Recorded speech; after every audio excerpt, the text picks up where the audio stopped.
Baik, itu pelajaran yang kedua yang kita bisa ambil tentang bolehnya pembantu, karena Nabi SAW menanyakan langsung, halaka khadim, hai Abu Haytham, kau punya pembantu enggak? Dan Nabi SAW tahu keadaannya sangat membutuhkan itu. Dia mengatakan tidak. Potongan yang ketiga atau pelajaran ketiga tambahan daripada kandungan hadis adalah bagaimana Nabi SAW mengatakan, kalau datang kepadaku atau aku dapatkan tawanan perang, datanglah kepadaku. Saya sudah jelaskan itu hari di bab budak ya. Kalau budak bisa didapatkan dari tawanan perang. Nah, tawanan perang ini bisa yang paling baik dibebaskan. Karena mereka jadi budak muslimin, dibebaskan. Kamu bebas karena Allah misalnya. Bisa juga tetap dibiarkan dalam keterbudakan dan dijadikan sebagai pelayan. Tetapi mereka harus dimuamalah dengan baik. Di antaranya memberikan makanan tadi, juga disuruh memberikan pakaian yang layak.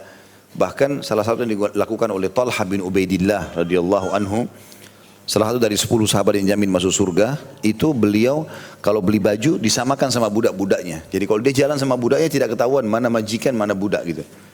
Karena luar biasa beliau menjaga adabnya. Dan setiap hari dia berusaha tidak kurang dari 30 orang budak dibeli di pasar untuk dibebaskan.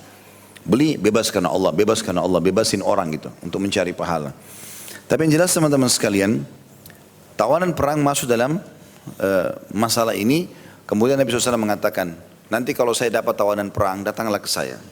Satu hari ternyata Nabi SAW mendapatkan 2 orang tawanan perang. Tapi tidak disebutkan ya tawanan perang dari mana dalam kisah ini.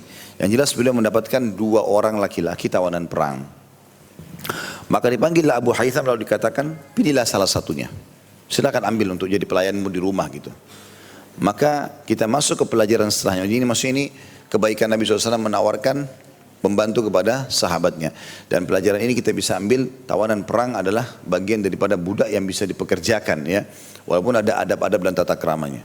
Pelajaran yang lain atau yang keempat adalah bagaimana waktu Nabi SAW menawarkan kepada Abu Haytham, pilihlah, maka adab membalas kebaikan orang yang menawarkan. Misal, ini saya punya 2 rumah, pilihlah salah satunya.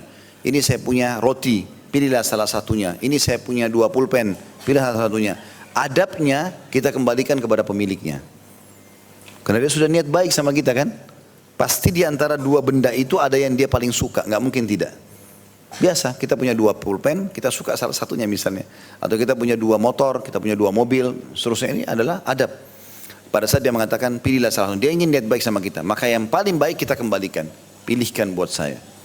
Supaya biar dia pilih yang paling dia suka, sisanya dikasih ke kita. Karena ini kan pemberian. Gitu kan? Ini termasuk adab yang harus diperhatikan. Jadi bagaimana kita menjaga perasaan orang yang sudah memberikan kepada kita. Mungkin dia niat baik. Ya gitu. Termasuk misalnya kalau kita ditawarkan makanan. Kita tahu makanan itu cuma sedikit.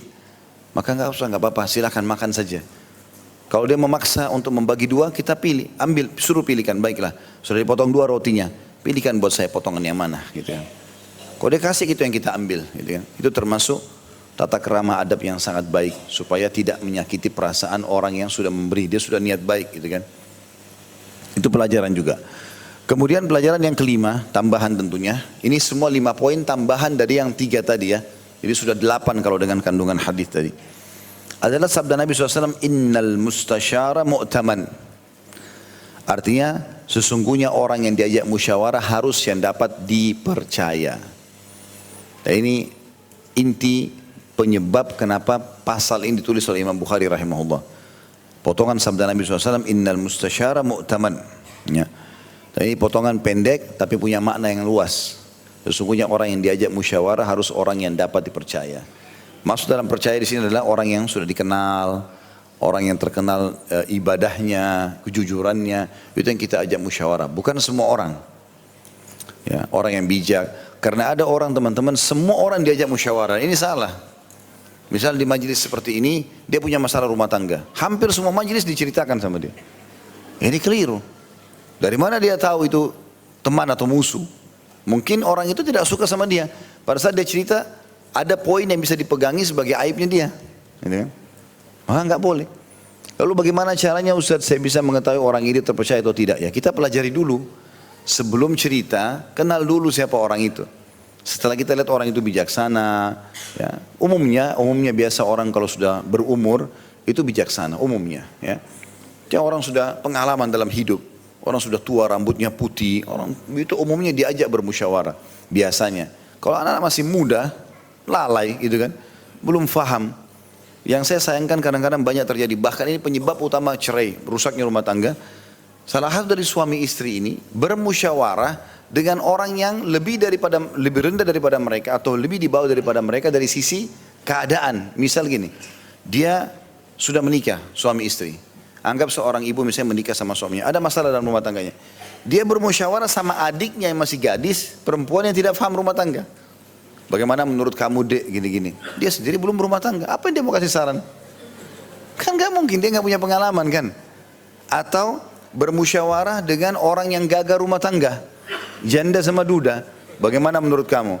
Ya dia sekalian, oh cerai saja, supaya ada temannya.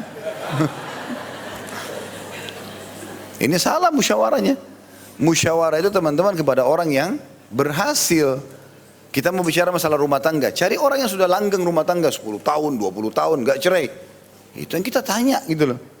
Kita mau musyawarah tentang bisnis, jangan tanya sembarangan orang, tanya orang yang sudah berhasil. Orang yang memang sukses di bidangnya. Dan lebih spesifik lagi misalnya restoran ya, orang yang sukses di restoran, hotel ya, perhotelan, jangan semua bidang. Karena kita kalau bicara orang yang buka toko alat listrik, kita mau buka restoran, gak nyambung kan gitu. Maka semua harus kepada bidangnya. Ini namanya hakim atau bijaksana. Kita harus kembali kepada orang yang ahli. Makanya Nabi SAW mengatakan, kalau perkara dikembalikan bukan pada ahlinya, tunggulah kehancuran. Makanya harus musyawarah yang benar, tepat orang-orangnya. Ya biasanya itu karena orang lebih dewasa. Yang kedua adalah dia memang spesialisnya di situ.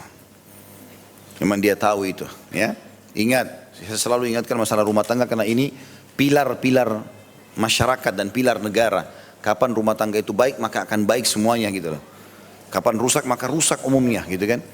Maka di sini teman-teman sekalian kita harus tahu kita bermusyawarah dengan orang yang sudah pengalaman yang luar biasa dalam rumah tangga sampai 30-40 tahun Masya Allah bertahan dengan suka dukanya rumah tangga. Itu yang kita ajak musyawarah.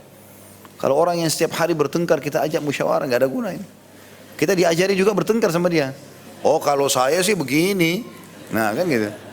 Jadi kita jadi ikutin dia. Kalau saya lemparin dia cabai gitu. Kita juga mau lemparin cabai kan tidak mungkin. Contoh. Maka bermusyawarah harus dengan ahlinya. Ini makna daripada innal mustasyara mu'taman. Sisi yang lain, kita juga harusnya memastikan kalau orang yang sedang kita ajak musyawarah selain dewasa, ya, selain orang yang ahli di bidangnya, juga dia bisa menjaga amanah itu. Dan ini khusus poin ketiga, ini kita bisa minta sama dia. Tolong jangan diceritakan ke orang ya, misal. Gitu. Insya Allah kalau dia sudah dewasa, dia orang yang ahli di bidangnya, dia akan tahu masalah itu. Ya. Insya Allah dia bisa memberikan atau menjaga amanah itu. Dia tidak menceritakan kepada semua orang gitu.